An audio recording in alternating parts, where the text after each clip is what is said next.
이 본문을 가지고 주일 설교하는 것은 제 목회 시작하고 아마 처음인 듯 싶어요. 웬만한 본문들 많이 설교했겠지만 처음 왜 그랬을까 이제 그런 생각 좀 혼자 가져봤습니다. 미루어 짐작해 보면 이 본문 전후로 굉장한 사건이 아주 굵직한 사건이 있기 때문인 것 같아요. 이 본문 앞에는 예수님의 승천이 있고 뒤에는 오순절 성령의 사건이 있지요. 그러니까 앞에는 예수가 올라가고 뒤에는 성령이 내려오시죠. 이게 아주 큰 굵직한 사건이 있기 때문에 거기에 먼저 우리의 관심이 본능적으로 가잖아요. 크니까, 굉장하니까. 그래서 이 본문의 위치는 그래서 이게 좀 가리워져 있거나 또 아니면 우리도 모르게 그냥 건너뛰는 좀 속도가 빠르게 지나가 버리는 그런 본문이지 않았나 이제 그렇게 혼자 생각을 해 보았습니다. 그러면 이 본문 사이로 이 전후의 앞뒤의 차이는 과연 무엇일까? 어떤 디퍼런스가 발생했을까? 뭘까요? 이 전과 후의 차이는 어떤 걸까요? 전에 뭐가 일어났다고요? 예수님이 승천은 하늘로 올라가셨어요. 그러면 그 뒤에는 우리 육안으로 제자들이 예수님을 볼 수 있어요? 없어요? 못 보죠. 물론 그들과 함께 하셨지만 우선 승천하셨기 때문에 육안으로 제자들은 예수님을 못 봅니다. 그걸 예수님의 부재라고 합시다. 그런데 예수님의 부재이지만 예수님이 존재하신 것, 존재 이상으로 그들은 계속해서 예수의 이야기를 이어가게 해야 되는 숙명을 안고 있죠. 그러니까 예수가 보이느냐, 보이지 않느냐, 있느냐, 없느냐, 부재냐, 존재냐. 이게 오늘 이 본문 사이를 두고 가장 큰 차이를 이루는 것 같아요. 물론 그 뒤에는 어떻게 이게 연결이 된 건지를 우리는 알고 있지만 이 본문이 가지는 의미가 그렇다는 거죠. 그런 의미가 이루어진 장소가 오늘 본문의 다락방이에요. 우리가 일명 마가, 소유자 이름을 따서 마가의 다락방 이렇게 부릅니다. 이런 의미로 보면 이 마가의 다락방은 마치 콘센트와 같다 생각해요. 콘센트가 뭔지 아세요? 네, 벽에 보면 그 구멍들이 있어서 전기 플러그를 꼽는 데 있잖아요. 그걸 콘센트라고 부릅니다. 이 벽에 꽂는 구멍은 있는데 벽 안에 있는 게 보여요? 안 보여요? 안 보이죠? 거기에 뭐가 있는지, 어떻게 연결되어 있는지. 근데 그거는 확실해요. 고장이 안 났다면 이 콘센트이 보이지 않는 벽 안으로 뭔가 라인이 있겠죠. 그 라인이 지하로 매설됐을 수도 있고 지상으로 전봇대 같은 데로 연결이 될 수도 있고 어떻게 길이 복잡하게 있겠죠. 그리고 나서 분명히 어디에 연결되어 있느냐면 발전소하고 연결이 되어 있겠죠. 그래서 이 콘센트에 플러그를 연결하면 전기가 들어오고 이렇게 조명도 켜지고 그리고 우리가 사용할 수 있는 다양한 기구들이 신기하게 작동을 합니다. 마가 다락방이 꼭 그런 것 같아요.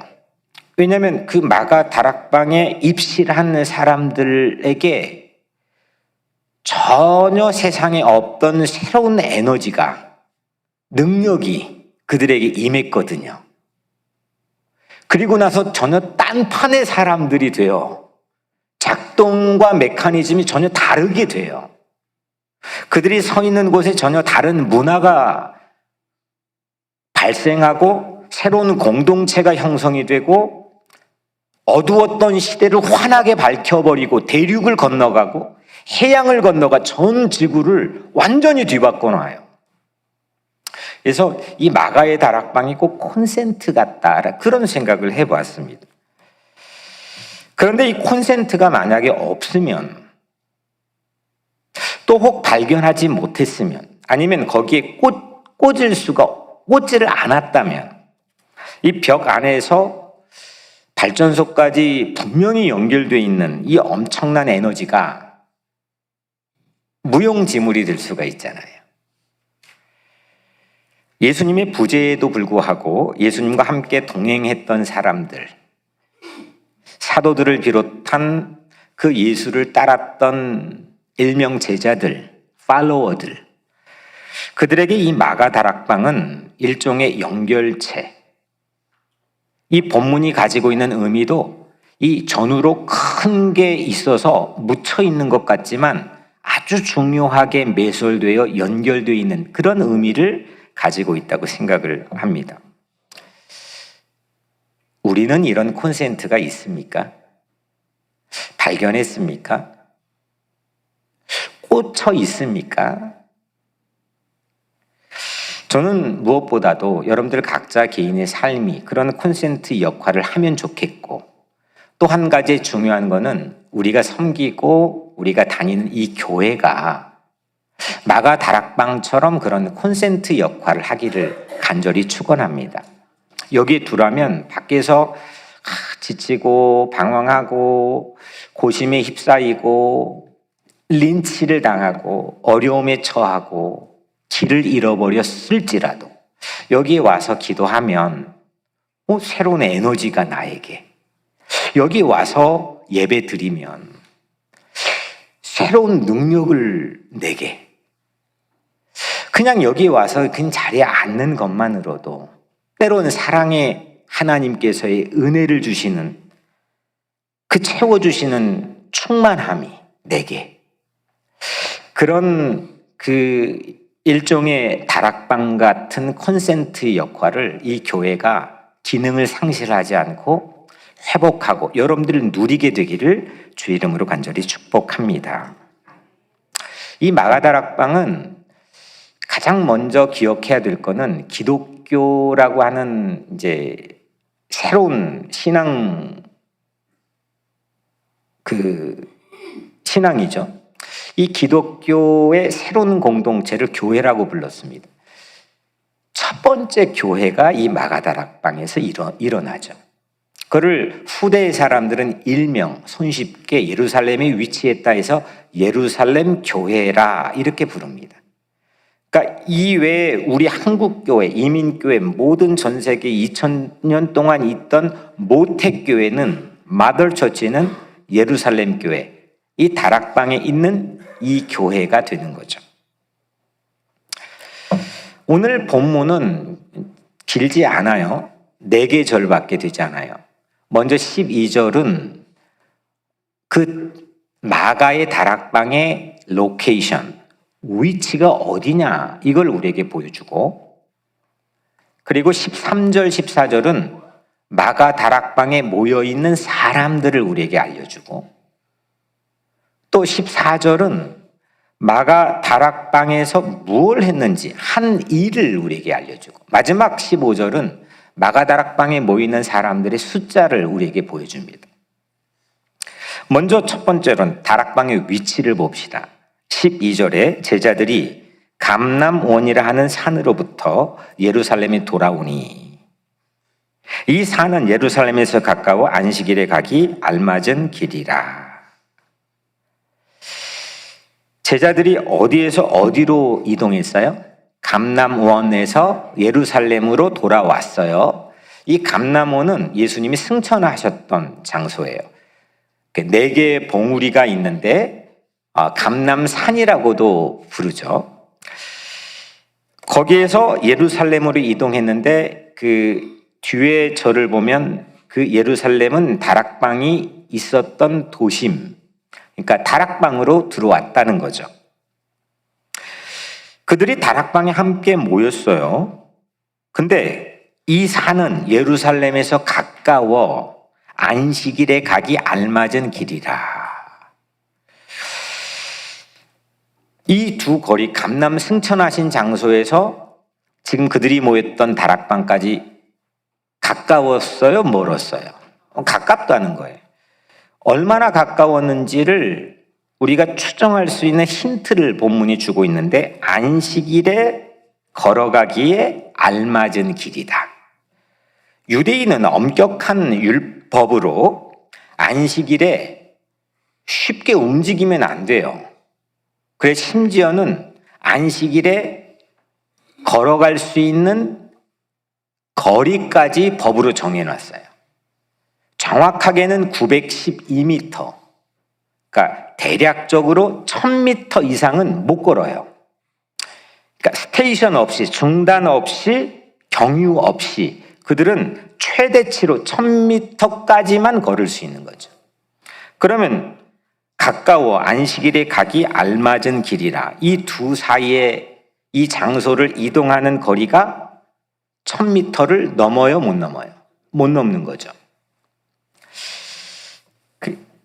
이 설교를 준비하기 위해서 제가 지난주에 1000m의 감각을 알아야 할 것 같아서 직접 뛰어봤어요. 거리를 재고. 뛰니까 얼마 정도 걸렸을까요? 1분? 네, 뛰니까 7분 20초 걸렸어요. 또 어떤 사람은 또 걷는 게 익숙할 수 있어요. 걸어봤어요. 또 1000m를 재놓고 걸어보니까 9분 40초 걸렸어요. 분명히 이 설교를 들으면 그걸 실제로 뛰어봐서 7분 19초에 도달하려고 시도하는 분이 한 명은 있을 것 같아서, 그래, 교우들의 체력 증강을 위해 일석이조다 생각하고 힘들었는데 저도 뛰고 걸어봤어요. 여튼 10분을 넘지 않아요. 보통 사람들의 걸음걸이나 뜀박질로 10분을 넘지 않는 거리, 그들은 이동을 했어요. 다락방에 모였어요.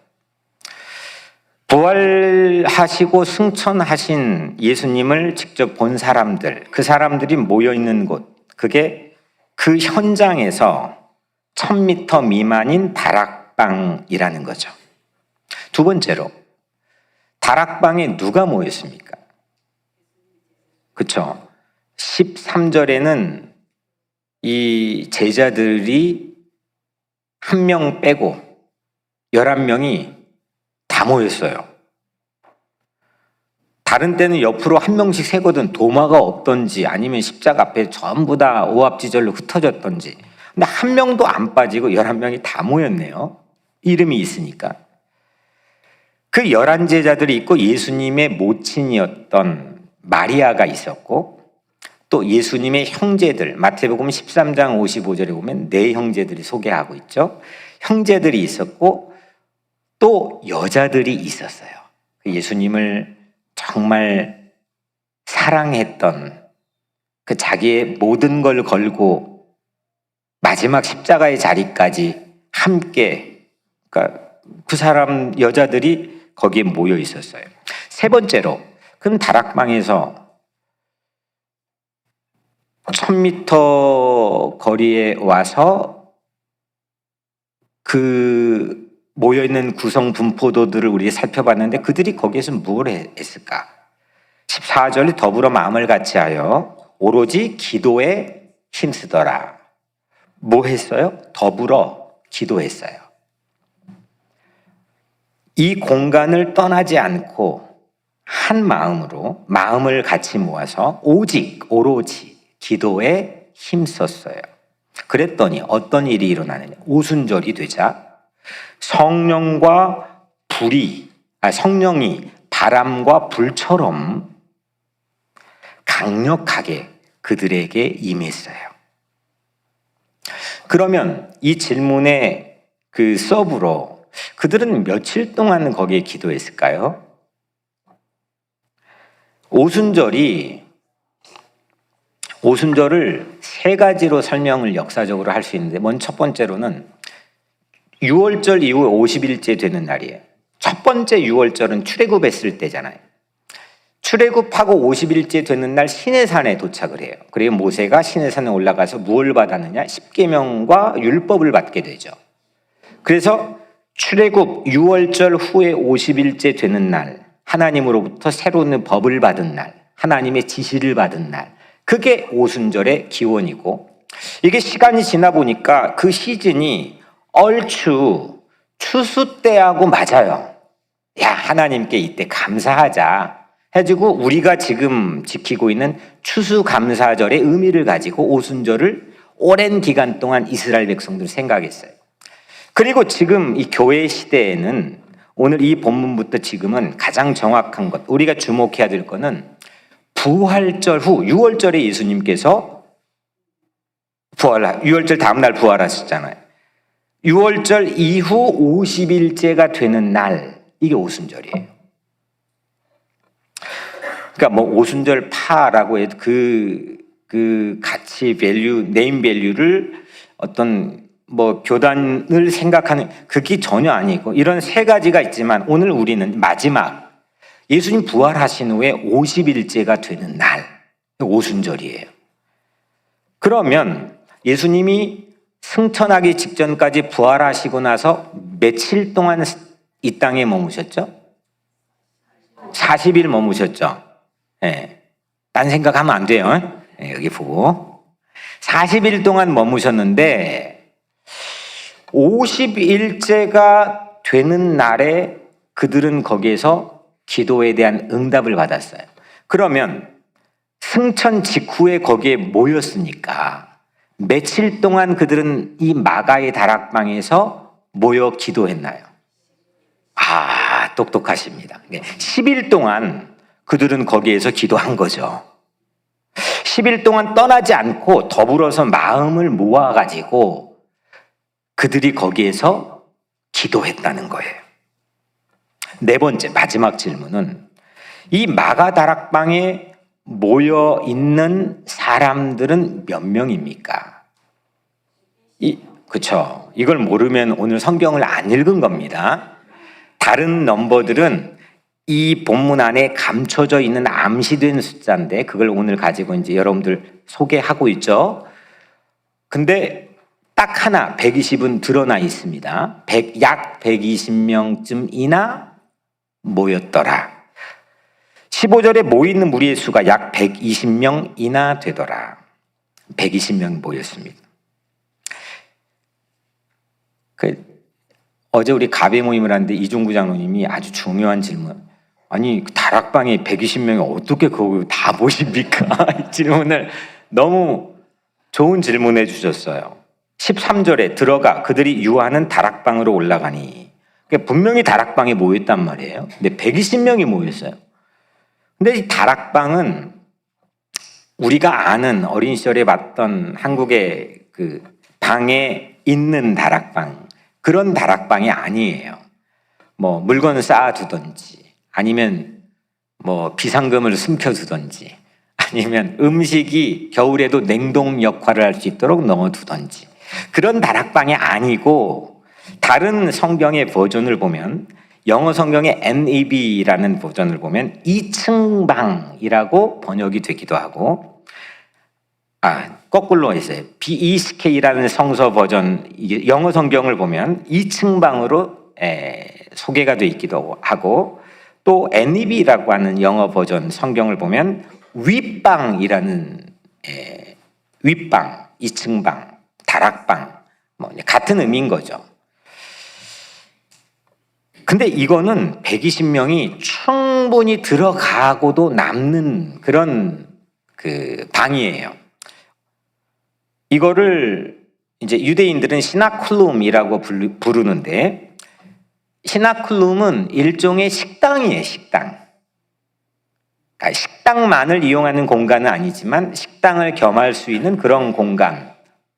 그거를 우리가 지금 말하는 다락방이라는 거죠. 마가의 다락방은 역사적으로 예수님께서 십자가에 체포되어 잡혀가시기 전날 밤, 제자들하고 뭘 하죠?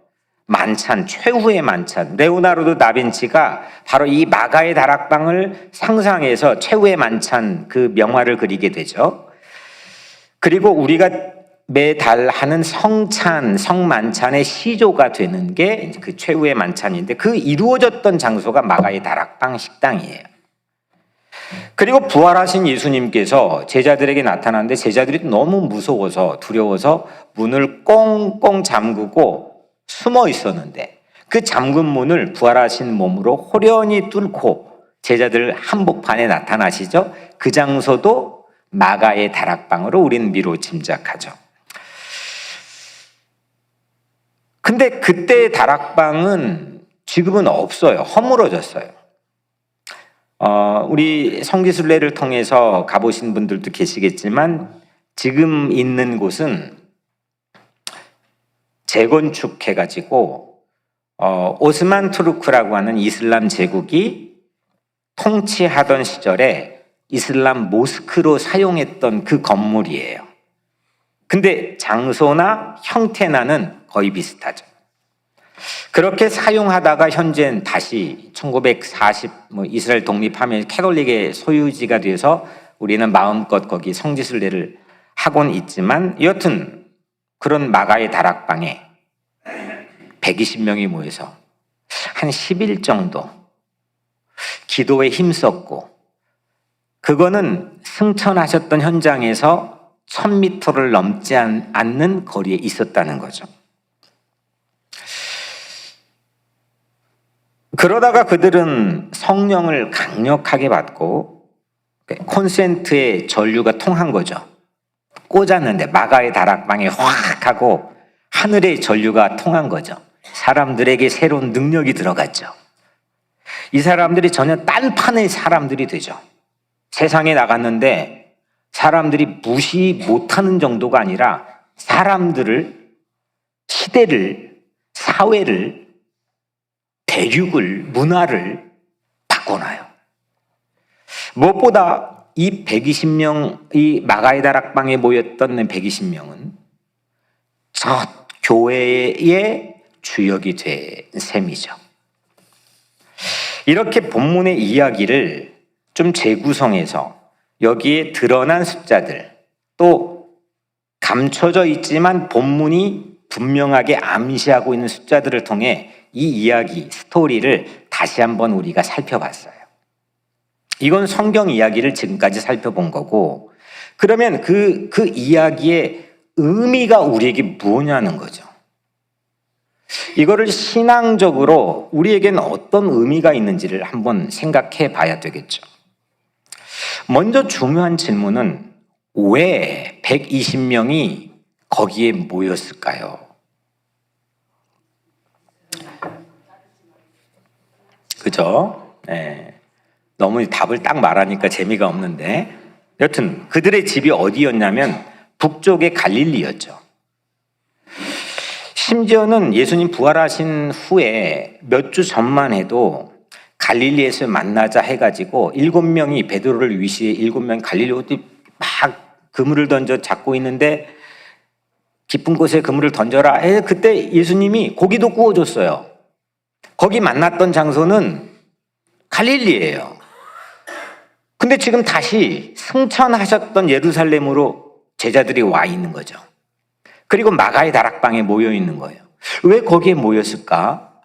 아니 자기 집 홈으로 가는 거에 매우 익숙해 있는 사람들인데 사도행전 1장 4절 같은 장 1장 4절에 보면 예수님이 예루살렘을 떠나지 말고 내게서 들은 바 아버지께서 약속하신 것을 기다리라 이렇게 말씀하셨어요. 제가 말을 해버렸는데 이거 누가 말했다고요? 네, 예수님 말했는데 이 4절부터 우리가 잘 아는 사도행전 1장 8절 오직 성령이 너에게 임하시면 너희가 권능을 받고 예루살렘 온 유대 사마리아 땅 끝까지 이르러 내 증인이 되리라. 여기 4절부터 8절까지 승천 직전에 예수님께서 우리에게 주신 명령이죠. 이거를 다른 마태 또 마가 요한에서는 다른 버전이긴 하지만 이거를 대위임, 대사명 이렇게 불러요. 근데 이 엄청난 예수님의 금과 옥조 같은 큰 우리에게 주신 명령 중에 우린 내 증인이 되리라, 만민에게 복음을 전파하라, 이것만 기억하지만 첫 번째 주신 명령은 예루살렘에서 떠나지 말고, 이렇게 했어요. 그래서 그들은 모인 거예요. 예수님 떠나지 말라고 했으니까.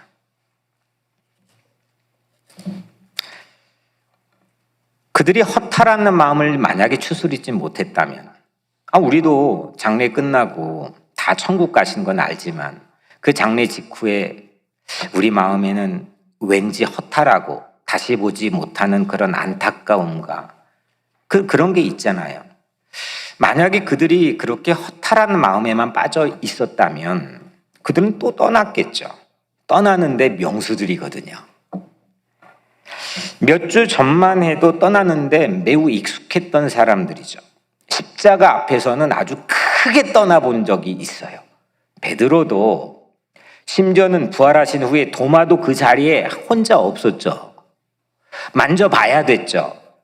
이렇게 여기에 모여 있는 사람들이 떠나본 적이 있는 사람들인데 그들은 떠나지 않았어요. 거기에 마가의 다락방에 모였어요. 왜 모였느냐? 떠나지 말라고 주님 말씀했기 때문에. 여러분들 청개구리 얘기 아시잖아요. 청개구리는 엄마가 살아있을 때 맨날 반대로 했잖아요. 엄마가 죽어가면서 또 그럴 것 같아서 어디에 묻으라 그랬죠? 잘하시네. 물가에 묻으라고 그랬는데 이번에는 어떻게? 진짜 묻어버렸어, 물가에. 그 밤에 맨날 저 시골에 어린 시절 살 때 보면은 어떻게 밤에 그렇게 울어대는지. 근데 여튼 다행히 예수님께서는 그 엄마와 다르게 진짜 신뢰를 했던 거죠. 그렇게 해야만 한다고 생각해서 예루살렘을 떠나지 말라고 했는데 다행스럽게도 이 120명은 떠나지 않았어요. 이게 그냥 단순한 공간을 떠나지 않았다는 게 아니라 예수님의 말씀에 떠나지 않았던 거죠. 예수님의 마음에서 떠나지 않았던 거죠. 예수님의 약속에 떠나지 않았던 거죠. 늘 쉽게 on and off가 됐던, 그래서 전류가 올려다가 말고 왜 우리에게는 안 일어납니까? 이렇게 했던 그런 작자들인데 이 사람들이 안 떠나요. 그리고 부활과 승천 이 40일 사이 예수님께서는 부활하신 몸을 몇 명에게 보여주셨다 그러죠? 네. 고린도후서 15장 6절에는 그 후에 500여 형제에게 일시에 보이셨나니. 그런데 500명에게 보여줬어요. 근데 지금 마가의 다락방에는 몇 명이 모였어요? 120명. 그러면 나머지 380명은 어디 갔나요? 저도 성경 어릴 때부터 봤는데 처음 생각하게 하셨어요. 380명은 어디 갔죠? 500명 봤단 말이에요, 다. 이게 보통 일을 본 게 아니에요. 근데 380명이 사라졌어요. 120명이 모였다는 것 사실 자체는 매우 중요하지만 380명이 어디로 갔죠? 500명 가운데에서 모여있는 120명을 계산해 보면 25%, 4분의 1입니다. 그들만 마가다락방에 모였죠. 그 나머지 75%, 4분의 3은 사라졌어요. 15절에 보면 모인 무리의 수가 약 120명 이나 되었더라. 한글 성경에는 120명 이나로 되어 있는데 제 설교를 준비하며 이잡듯이 찾아봤어요. 다른 버전들, 원서들, 이 원문들. 근데 원어에는 그 수가 120명이나, 그러니까 거기 그렇게 많이 모였어? 그 이나가 없어요. 한글 성경에만 이 120명의 숫자의 의미를 아마도 강조하기 위해서, 도드라지게 하기 위해서 붙여놨겠지만 이 조사가 없어요. 이게 120명 밖에 일 수도 있고 120명이나 일 수도 있는 거죠. 확실한 거는 380명이 실종됐다는 거예요. 제가 이 이나에서 이게 진짜 이나인가? 그래서 생각을 주시는 게 380명이 실종이에요. 어디 갔죠? 분명히 부활과 승천을 봤다면 이건 500명, 이 500명은 은혜 특혜를 받은 최대 수혜자죠. 만약에 여러분들이 예수님의 부활을 직접 봤다면, 예수님이 하늘로 올라가신 승천을 여러분들 봤다면 여러분들 어떨까요? 거기 떠날까요? 안 떠나겠죠. 거기 그 장소를 마치 뭐 대단한 경쟁이 일어날 거려 각 교파별로 뭐 각 사람들이 그걸 사유지하기 위해 뭐 막 전쟁이 일어날지도 몰라요. 뭐 내일 자식 학교 보내는 게 문제겠어요? 내가 봤는데. 아니 집에 뭐 가족들 밥 해주는 게 문제겠어요? 내가 봤는데. 열광과 흥분이 대단했을 거예요. 들어가지고 간접적으로 본 게 아니라 직접 봤는데, 만약에 그렇게 가정을 해본다면, 예수님이 승천하셨던 그 장소를 기념하는 승천 기념교회라는 곳이 있는데, 우리 성도들 성지순례 때 가봤는데 이게 주 4세기쯤에 어떤 한 아줌마가 지었던 거예요. 근데 거기는 그 승천 기념교회는 지붕이 없어요. 지붕이 있으면 예수님 승천 못할까 봐 그랬나? 지붕이 없어. 지붕 열어놓고 지었는데 12세기 정도에 이 아랍인들이 거기 십자군 전쟁 이후에 그걸 다시 차지해요. 그래가지고 거기다 지붕을 일부러 덮어버렸어. 그리고 회교 사원으로 사용하다가 지금도 사실은 아랍인이 소유를 가지고 있어요. 승천 기념교회는. 그러니까 우리가 모든 전 세계 성지 순례자 기독교인들이 거기 가서 보려면 돈을 내거든요. 아랍인들에게 돈 주고 거기 보는 거예요. 거기에 들어가면 예수님의 발자국이 있어요. 큰. 기억나세요?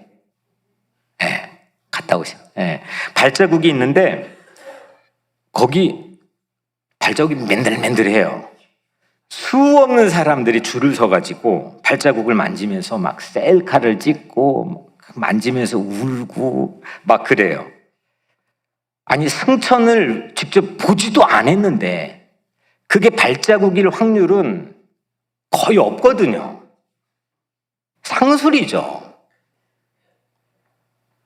어떤 기록에 의하면 그 맨 처음 지붕 없는 기념교회를 세웠던 사람이, 그 아줌마가 거기에 주변에 이 진흙이 있는데 거기 발자국 찍힌 걸 갖고 왔대요. 근데 바위에 어떻게 붙었는지를 몰라요. 그거는 기록에 없어요. 근데 여하튼 그게 신빙성이 있다 칩시다.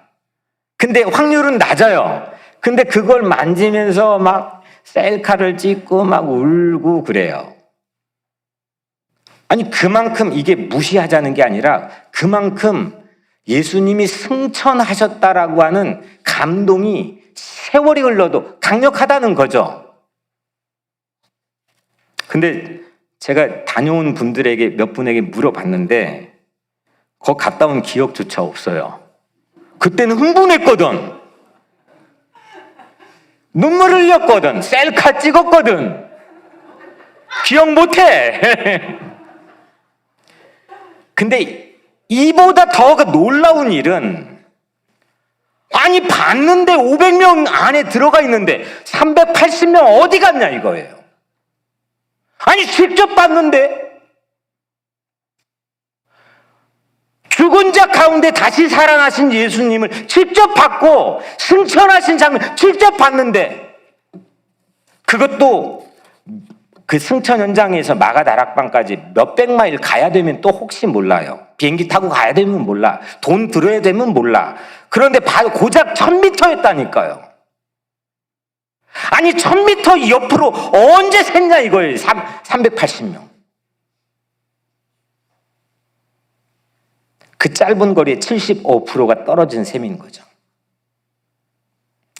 예수님 하신 말씀에 빗대어 보자면 밭에도 가야 되고 소도 사야 되고 장가도 가야 되고 나름대로 다 각각의 사유들이 있었겠죠. 이유 없는 무덤이 어디 있겠습니까? 우리는 75%에 속하기를 원합니까? 25%에 속하기를 원합니까? 25%. 당연하죠. 25%에. 지난주 한 주 빠지니까 제가 설교를 할 힘을 잃어버렸어. 25%에 속해야죠. 근데 이 말씀을 준비하면서 나는 과연 콘센트 역할을 할 수 있는 늘 25%에 속해 있었나? 스스로를 자문해보고 성찰해보고 들여다보는데 자신이 없어요. 여러분들은 어떻습니까? 주님께서 다 보여주시고 수없는 우리의 삶 안에서의 증거들을 우리에게 안겨주셨는데도 불구하고 우리는 이 고작 1000m 거리밖에 되지 않는 사이에 샛길로 빠졌다가 들어왔다 빠졌다 들어왔다가 그래서 결국은 마가 다락방에 실종 380명 명단에 우리 이름이 혹시 있지 않을까? 120명이라고 하는 넘버 안에 우리가 들어가 있는 바램과 소원과 기대가 중요한 거지만 사실 우리에게 더 큰 유익은 내가 이 380 실종 명단 리스트에 내 이름이 들어가 있으면 어떻게 하지? 그게 훨씬 우리의 영적인 유익이 되지 않을까요? 여러분은 어떻습니까?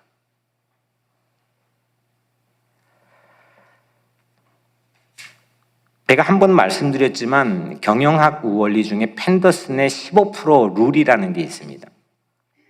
이거는 15%는 늘 어떤 조직이든지 뭔가 일이 되게 하는 부류예요.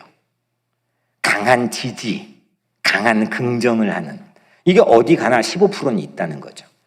또 반면에 15%가 있는데 이 15%는 늘 일이 안 되게 하는 사람이 나가서는 불평이 많고 뭐 이런 사람들이 늘 15%가 어떤 조직이든 회사든 국가든 어디든 있다는 거예요. 15%가. 그럼 나머지는 몇 프로예요? 70%. 그럼 70%는 어떻게 하느냐? 가만히 보고 있다가 어느 쪽 15%가 우세한 쪽으로 쏠린다는 거예요. 이게 기업을 운영하는 이 경영가들이 갖게 되는 리더십의 중요한 포인트죠. 왜냐하면 15%의 부정적인 거에 마음을 빼앗기다 보면 15%의 긍정에 쏟아야 될 에너지가 막혀요. 그러면 평범한 리더나 평범한 가정의 가장이 되겠죠. 그런데 이게 있음에도 불구하고 이거를 계속에 집중해 에너지를 강하게 해주면 70%가 여기 붙으면 몇 프로가 돼요? 그냥 계산 안 해도 돼요. 85%가 돼요. 이게 지혜로운 리더들인 거죠. 그런데 여러분들 15%보다 높은 25%지만 오늘 마가다락방에 모여있는 120명이 그런 25%지만 이 25% 안에 아까 누가 모이는지 13절을 통해 살펴봤지만 예수의 모친 마리아 여자들은 십자가 주변에서조차도 강한 지지의 그룹들이었어요. 죽일 테면 죽여봐 뭐. 니들이 어떻게 할 테면 해봐. 나는 못 떨어져. 이런 강한 15%의 지지의 그룹들이죠.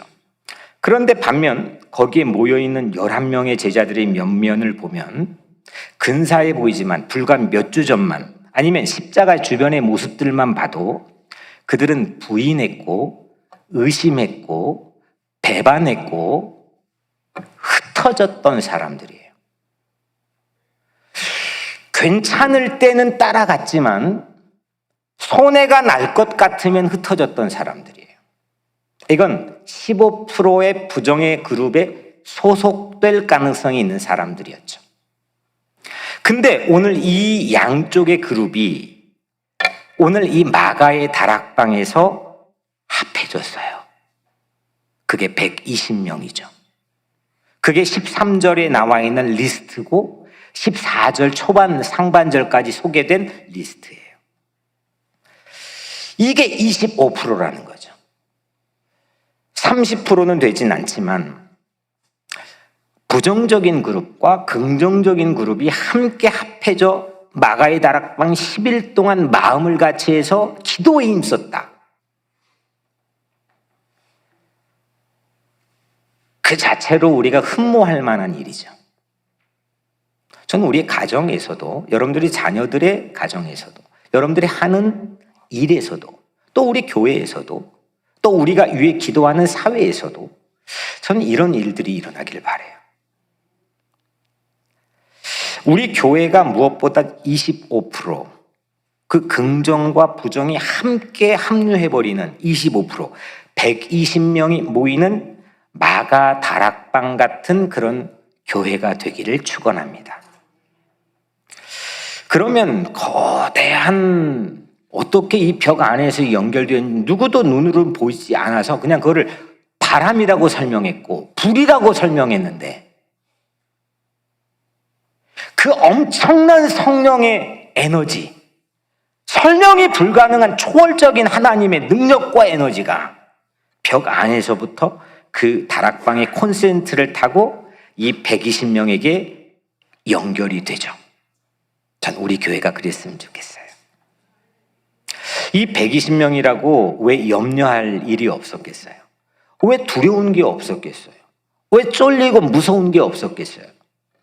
왜 중요하고 급한 일이 없었겠어요? 이 120명도 똑같이 380명과 다를 바 없는 인간들이었겠죠. 다 있었겠죠. 그런데 다만 떠나지 마라. Don't leave. 이 예수님의 명령에 순종했던 거예요. 그 말씀에서 떠나지 않았던 거죠.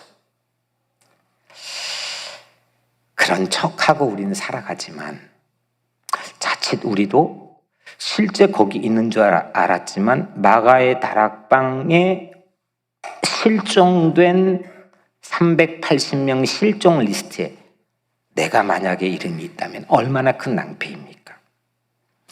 긍정과 부정이 한데 섞인 이 25%, 120명이 한데 다락방에 모여 있어요.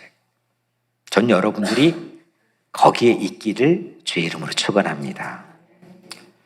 모인 사람들보다 사라진 사람들이 3배나 되어요. 요즘 모든 전 세계 예외 없이 교단 룰로 하자면, 그러니까 다수결로 하자면 과반수 미달 25%의 과반수의 한참 미달로 그때 교회가 세워질 수 없어요. 손들고 투표하자고 하면 그때 120명으로는 교회 못 세워져요. 오늘날 제도권의 교회 룰로 보자면. 근데 하나님은 그 소수의 25%로 세상에 없던 새로운 공동체를 세우셨어요. 소수의 25%가 75%를 움직였고 이후에는 750%, 사라졌던 실종된 380명 전부 깨웠을 거예요. 대륙을 넘고 바다 건너고 땅 끝까지 가고자 하는 죽을 각오, 일사각오를 가지고 7만 5천, 7억 5만 수 없는 사람들을 바로 이 25%가 움직여요. 그게 우리 인생의 건강한 전략 아닐까요? 1000m 길에서 4분의 3이 사라졌다는 거는 물론 아쉬운 일이죠. 어디 갔지? 아니 이렇게 쭉 설교했는데 이른 예배 끝나고 어떤 분이 오셔서 너무 속상해가지고 그러게요, 380명 어디 갔어요? 막 저에게 그러는데 380명 아쉽지만 그거 기억하지 말자는 거예요. 정작 중요한 것은 순종할 25%, 다시 말하면 예수님의 용어로 증인 120명, 이게 중요한 거죠. 저는 홈커밍 축제를 앞두고 VIP 120명을 여러분들에게 비전으로 제시했죠. 그런데 지난 주일에 설교했던 것처럼 교회는 1260일이라는 상징하는 혹독한 고난의 시기에서도 굵은 베옷을 입고 예수님이 증언할 수 있는 120명, 그 예언할 수 있는 120명이 더 필요하다는 걸 우리가 함께 지난 주일에 나눴죠. 요한계시록 11장 3절 혹 부분이라도 기억하시나요? 내가 나의 두 증인에게 권세를 주리니 그들이 굵은 베옷을 입고 1260일 동안 예언하리라. 저도 기억하네요.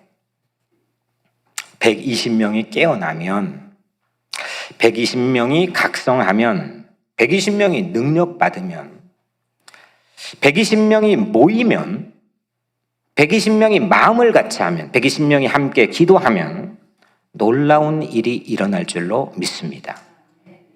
증인 120명이 되어 주십시오. 2주 남은 홈커밍 비전을 그래서 수정합니다. VIP 120이 아니라 오늘 설교의 제목처럼 증인 120. 여러분들 모두가 이 마가 다락방에 모여있는 120이 되기를 주의 이름으로 축원합니다. 마지막으로 이 120명은 10일 동안 마가다락방의 기도에 힘썼다 그랬죠. 14절 더불어 마음을 같이하여 오로지 기도에 힘쓰더라. 몇 주 전만 해도 4분 오열됐던 사람들, 무서웠고 욕심났고 피했었고 실망했고 의심했던 이 사람들이 마음을 모았어요. 자중질환이었던 사람들이 다락방에 10일 동안이나 벗어나지 않고 마음을 같이 해서 오로지 기도에 힘썼어요. 그 10일의 기도가 성령을 받게 했고 교회를 세우게 했고 세상이 감당하지 못할 증인으로 나서게 했지요. 그런데 그들이 10일을 타겟팅으로 해 10일을 채우려고 기도하지 않았어요. 11일이 되어도 기도했을 거고 20일이 되어도 기도했을지 몰라요. 마치 모세가 10가지 재앙이 피날레라고 생각하고 1부터 10까지만 버티면 되라고 하고 10을 맞이한 게 아니라 11번째도 안 될지도 모르고 12번째 안 될지도 모르는 거죠. 그럴 요량과 기계와 믿음을 가지고 바로왕 앞에 섰던 거 아닙니까? 그것처럼 120명은 10일 넘은 11일이 되어도 20일이 되어도 떠나지 말라라고 하는 그 약속을 붙잡고 믿고 그 방에서 기도했다는 거예요. 이게 희망이죠. 이게 믿음이죠. 어떤 어려움이 내게 닥치고 막아서도